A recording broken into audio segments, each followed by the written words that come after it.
Hi, I'm James McGuire, editor of Datamation, and our topic today is improving your big data strategy. To talk about that, we've got two and possibly three thought leaders. With us is Fern Halper, research director for advanced analytics at TDWI. Hello to you, Fern. Hi. How are you doing today? Good. How are you? Good, good. And I have your book. I've actually bought this a while ago, probably more than a year ago, which the Big Data Guide, the Big Data for Dummies, which you wrote with Judith Hurwitz, Alan Nugent, and Marcia Kaufman. Hope Yep. you're still selling some copies on that. Yep. Fantastic. It's outdated so quick these days. I know it's amazing to put that down in print is almost an act of courage. Also with us is James Kobielus, Big Data Evangelist for Big Blue for IBM. Hello to you, Jim. Hi, James. Hi, Fern. Hello, everybody out there. It's a lovely day that we're expecting a blizzard to start in the next 24 hours. It's a lovely day before storm. Because you're there on the East Coast, right, Jim? Where are you I'm in at? the Washington, D.C. area. So, yes, big data. We're snowed in with big data here, too. Jim, what are like a couple of the projects you're right in the middle of at this point in terms of your big data life? Sure. Well, I'll tell you what I do for IBM in a nutshell. I'm, of course, a subject matter expert. I blog and speak on it constantly. Everybody can see that. And I tweet.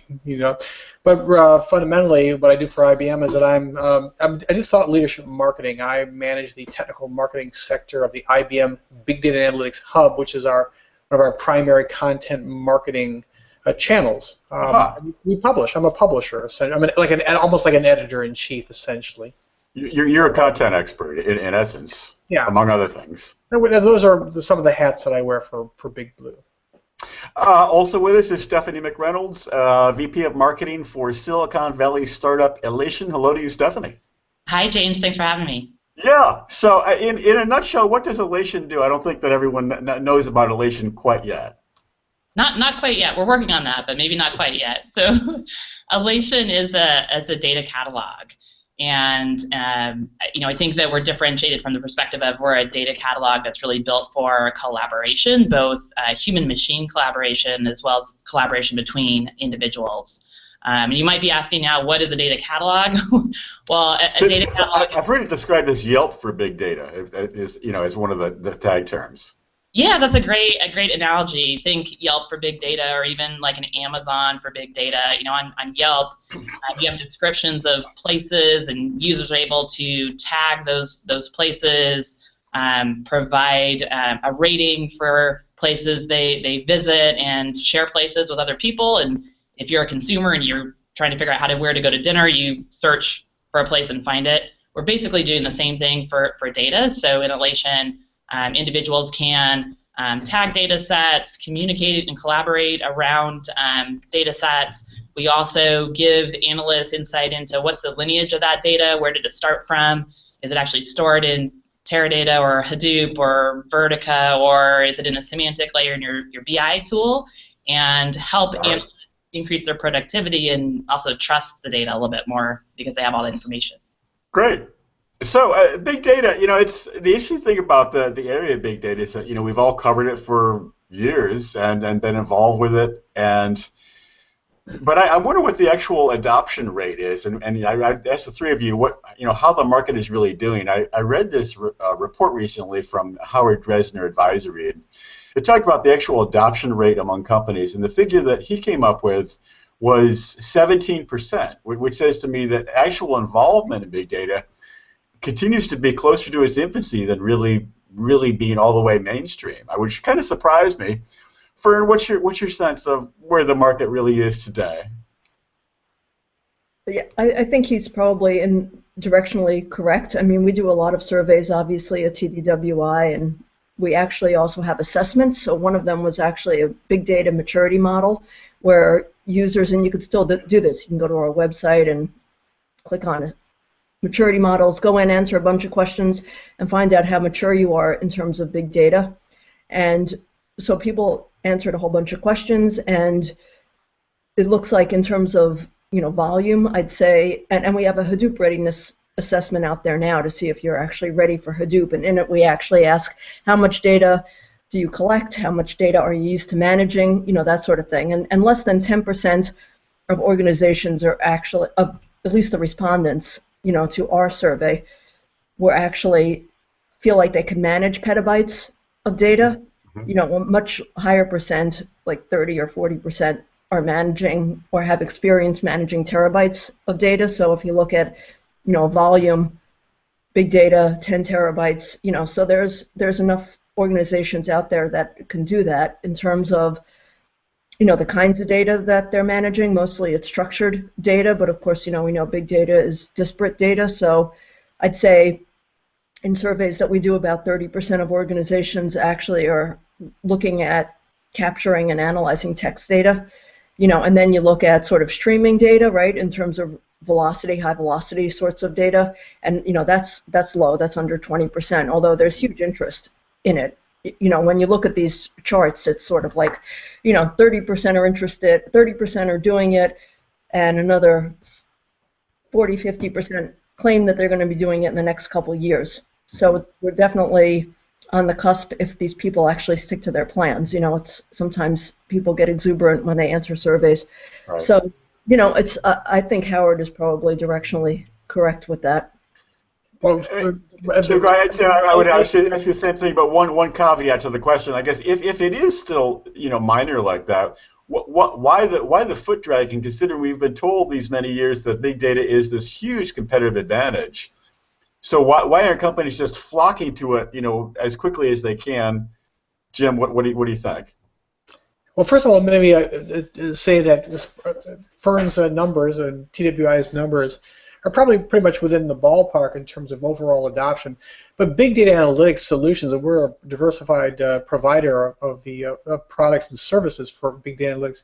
Big data in all of its solutionized glory remains one of our core growth areas, growth segments of IBM analytics across the board. So it's growing for us. And now, in terms of your question, can you repeat your question again, Jim? The question is, it seems like big data adoption is slower than you might think based on the many headlines and a lot of coverage it has gotten over the years. 17% based on my reading of a Howard Dresner Advisory Research report. Mm-hmm. Does the market really seem as close to infancy as that report would suggest? Not really. I mean, if you look at the fact that very large databases, that was an old term for big data, have been around for quite a long time. Petascale, or I should say terabyte scale data warehouses have been, in a significant number of, I used to be at Forrester, of course, significant number of user companies for quite a while now. The data warehouses of the world sort of on average cross the terabyte barrier. At least 5, 6, 7 years ago, back during my analyst days, on average. So, in a sense, it depends on where you set the threshold of big data. If it's purely the amount of storage, amount of data you have in storage for analytical applications.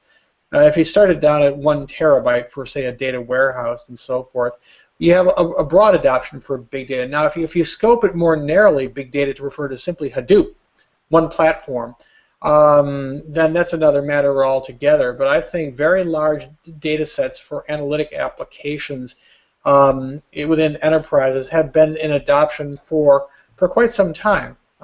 So in a sense, what do you call big data? What do you say? Well, I guess what I mean, and I'm gonna sort of guesstimate in terms of what the research report meant, is not the total amount of big data that's being stored, but it's like what they're actually doing with it. Are they really effectively mining it for insight? Are they constantly sifting through it? Is there some way to actually get information from all that data? Well, really, if you take the 3 V's of big data, the volume, I hit on volume. If you start at terabytes, 1 terabyte is big data, you have a large market or a large adoption. If you start at 1 petabyte, you have a small market. Likewise, the velocity. If it's purely focused on stream computing environments and adoption, if you broaden it to complex event processing, that's been around for a long, long time. So, I mean, in particular niche markets like CEP, of course, in the financial market from long back. In other words, you could say that's an old, established market that's held its own. Or if you're talking about some specific new technology that does, say, low latency data integration and analytics, like Spark streaming, no, it's a fairly immature market. So it really depends on which V's you're using, like Right. variety. You have unstructured data stores from long back for ECM. To some degree, there have been those kinds of platforms used for analytics for quite some time in various markets, like in publishing and so forth. So once again, which V's do you select when you're defining big data? What thresholds of those V's, in terms of magnitude of the amount of data in storage and whatever, where do you set that bar? You can define it as a large market or as a small market. If you just define it as one platform like a Hadoop, or if you just narrow it down even further to say Spark on top of Hadoop. Right. Tiny market. Stephanie, what's your take? Are you seeing big data as closer to its infancy, or is it closer to mainstream? Well, I do agree with James that it depends how you define big data and how are you classifying this market. So, you look at big data from a database perspective, and Teradata has had a petabyte club for I think close to 20 years. Right. So if you define it broadly as folks that are using large volumes of data or that are approaching big data from a structured data perspective, there's lots of adoption out there. I think Gartner. What's the percentage in your what do you hear? It's hard for me to put a percentage on it. From a vendor perspective, Alation sells only to companies that are doing big data. Right. So all your customers are already on board. Yeah. Okay. Data customers, right? But you're not encountering a lot of people who go, well, we want to get on board, but we're not yet. Call us in 2017. We actually don't talk to a lot of folks who say call us in 2017. So that's I know for a fact that we're talking databases, there's a large market out there. I think Gartner pegged back in May, they published a report that was a little controversial at the time from a vendor perspective, but they pegged Hadoop adoption at 26%, which is quite a bit larger than Howard's number. And I think if you ask Cloudera, they'll give you even a higher number. So it's Cloudera is very big on Hadoop. Yeah. Yeah, I think. Yeah, we had less than, it was around a little bit less than 30% adoption of Hadoop, with the people that are respondents. So that's actually closer to, if you just look at Hadoop, because we see a lot of people at a lot of our events and conferences, and they have what you're saying. They have terabytes worth of data stuck in, their database, not stuck in their databases, but in their warehouses. But they're talking about, now extending the ecosystem to Hadoop, and about a little less than 30% of them are, claim that they actually are doing something with Hadoop. It's probably proof of concept. It's probably not. May not, who knows? It's actually becoming more mainstream now. A couple of years ago, people would say, what's Hadoop? Right. And obviously they're all, jumping on the Hadoop, using Hadoop, for What's the threshold for mainstream in terms of adoption? BI, you mentioned Howard Dresner. He's been called the father of BI. BI in his current status as a distinct market has been around for 25 years or so. And I remember when I was at Forrester, Boris Evelson did some research that found that BI adoption, this is like 5 years ago, was no more than like 10% of operational BI in terms of actual knowledge workers using operational BI.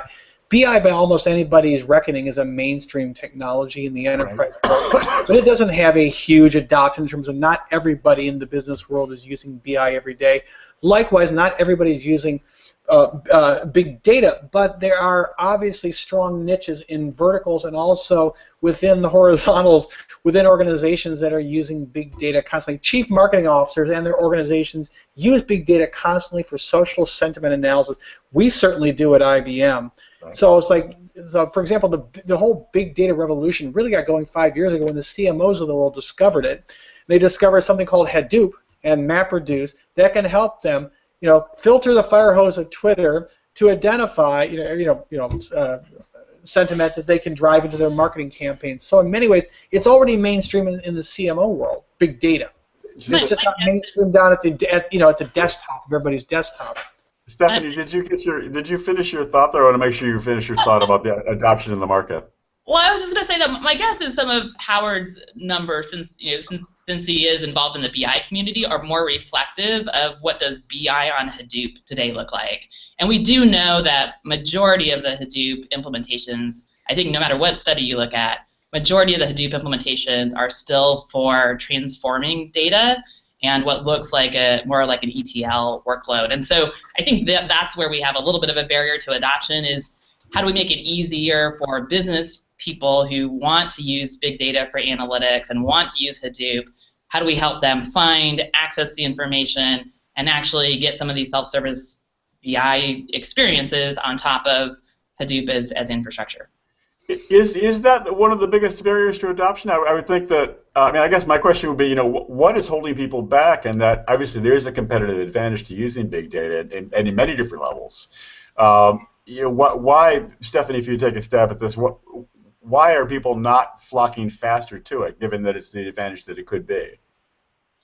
Yeah, I think it's a reflection of just the challenge of having enough tooling around Hadoop and enough, right now you kind of have to be an expert to be able to use Hadoop, right? So organizations, I would say more organizations than maybe Fern would are moving past the POC concept with Hadoop, and they actually have Hadoop in production, but it's for ETL workloads, and it still requires, if you're going to do analysis, someone who is a data scientist or at least likes to code or do some coding to access that information. And I think we're just on the early edge of really making it easier for the non-technical specialists to work with Hadoop data and integrate that with the databases they're working with and the BI tools they're already familiar with.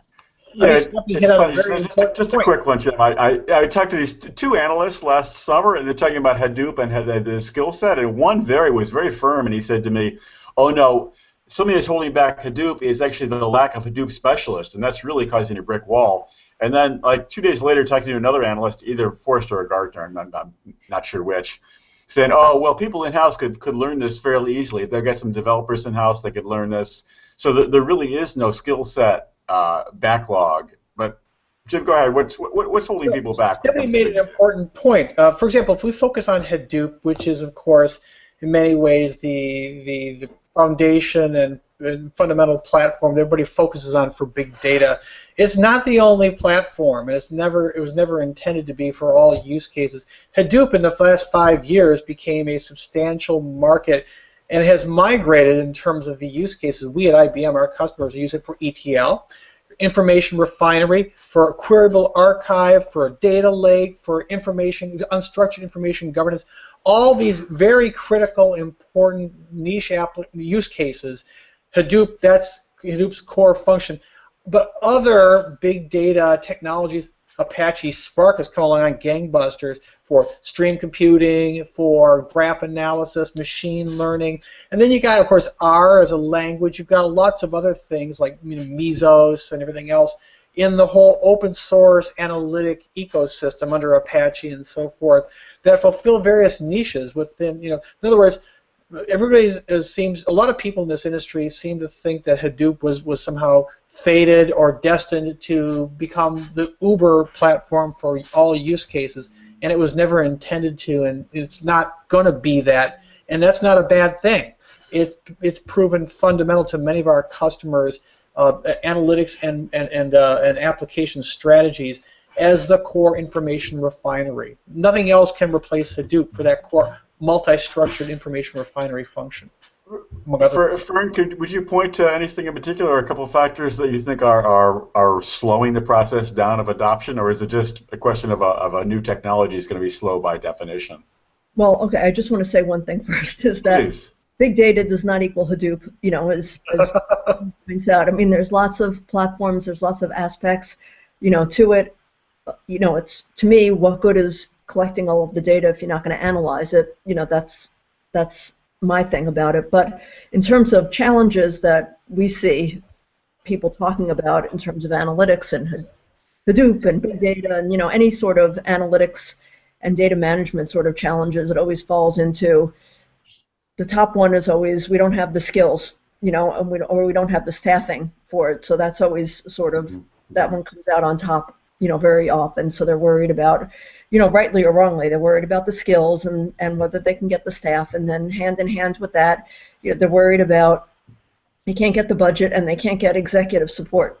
Those are sort of some of the big top the big top three. You know, the business case isn't strong enough. We can't get executives on board. They don't want this, you know, because maybe they're not seeing the business case for it and what the actual business need, you know, is, which should be driving this as opposed to build it and they will come, you know, that there's a need for this.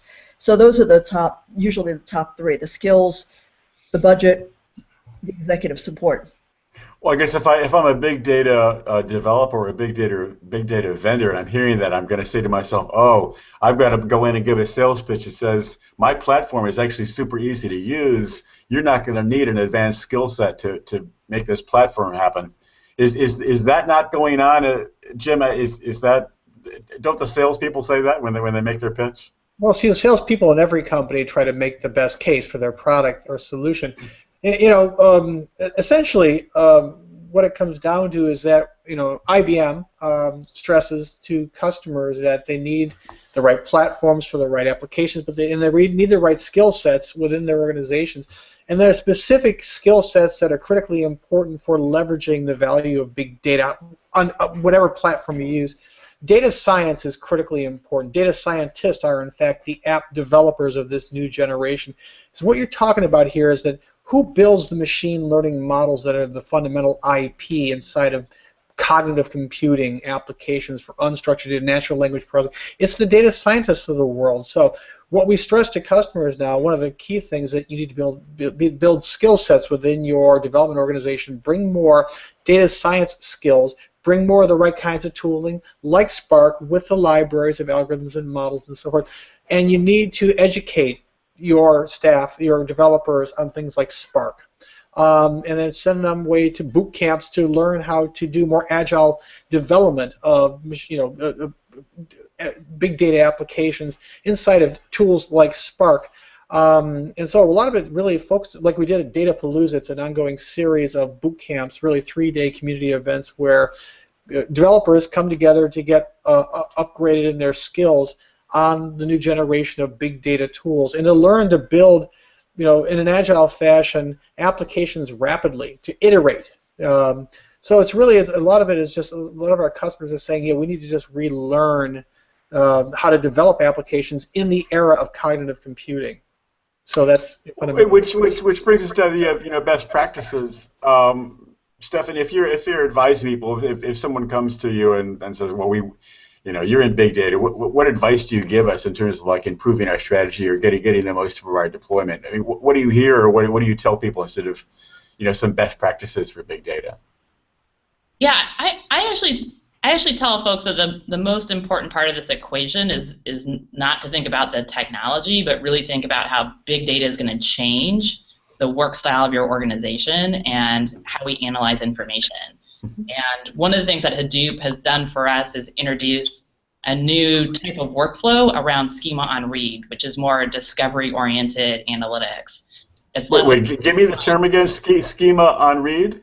Schema on read. So that's a technical concept. Okay. Which basically we don't have to model the data in advance to be able to apply it to answering a business question.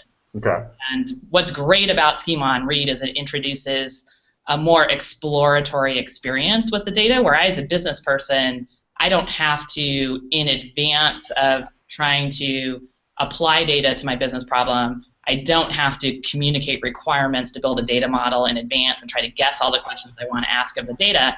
I can really sit down with Hadoop and be able to just start to explore data and be able to take kind of a more hypothesis testing structure into an answer. And I think that's the biggest impact that big data can have on business organizations, is giving them that freedom to use data as an asset to actually solve problems. But to get there, you got to change your mindset, and I think a lot of organizations get stuck, and their big data or their review locations get stuck on technology.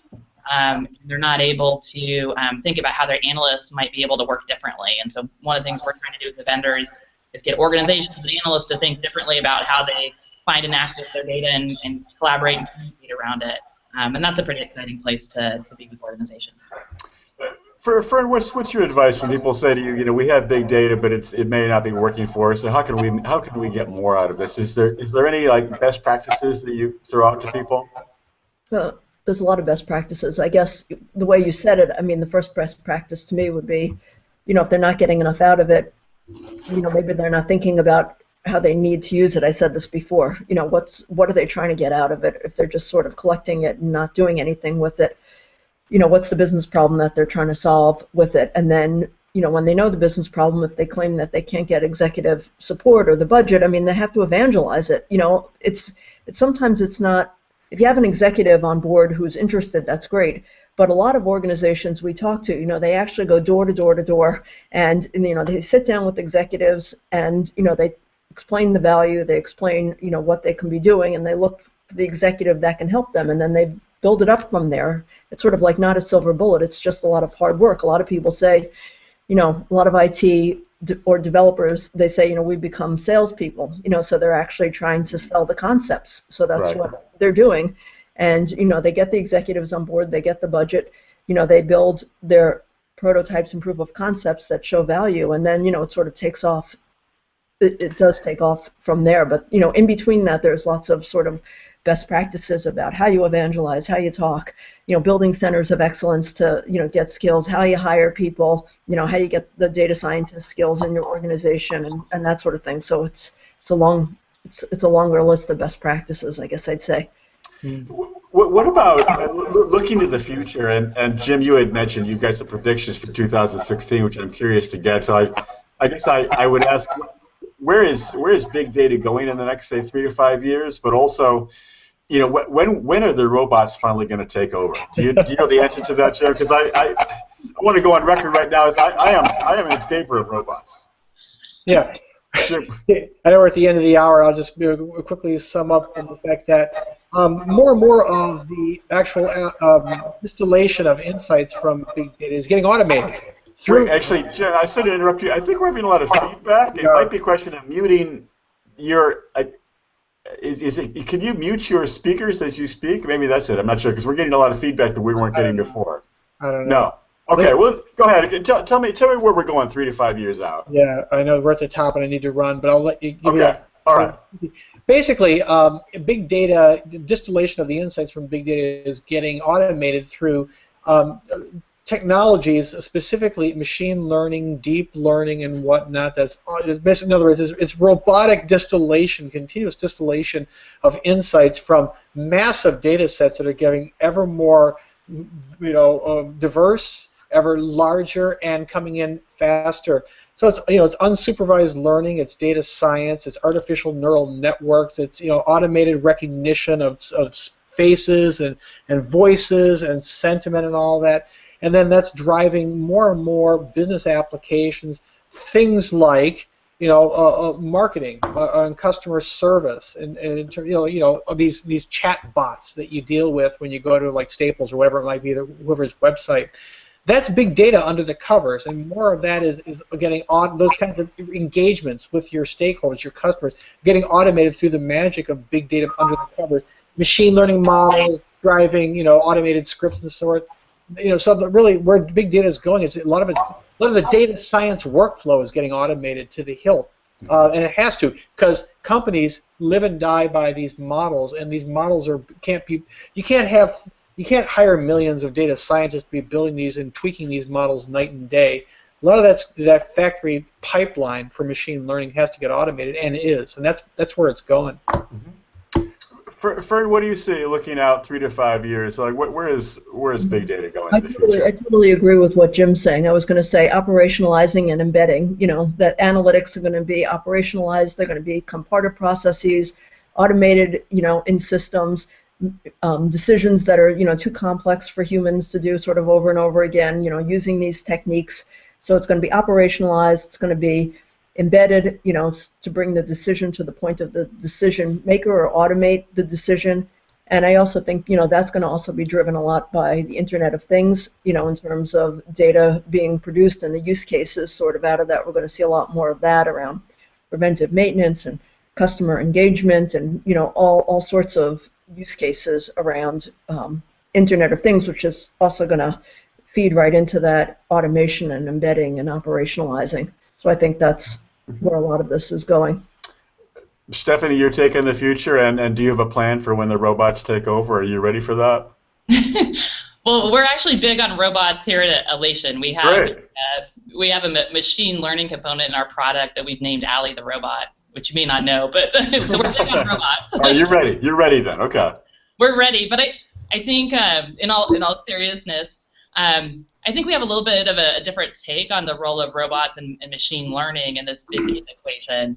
And what we're really excited about is the opportunity for the robots and the humans to collaborate. And I think that we can actually take down the skill set needed to access and interact with big data, and let a common analyst or a business user do that if we can figure out how to get machine learning and human interaction to work together, to really speed up that process of finding the data, cleaning it, figuring out how to apply it. There's a lot of opportunity for human-machine collaboration in optimizing that process. And there's lots of great computer scientists. It's not just us. There's folks like Joe Hellerstein at Berkeley and Mike Stonebreaker at MIT, and many more leaders in the space that I could name who have a similar belief. And I think it's up to us as a vendor community to figure out what are the right user interfaces and interactions and applications and models for really making that a reality to help everyone see the business value from big data. Neat. No, human and machine learning combination seems like it's going to be a big theme for 2016. I appreciate the three of you expertise. Fantastic. I'll send you the link. We can all tweet it and promote it. And I thank you very much for sharing your expertise. Thank you very much. All righty. Bye-bye. Bye-bye. Right.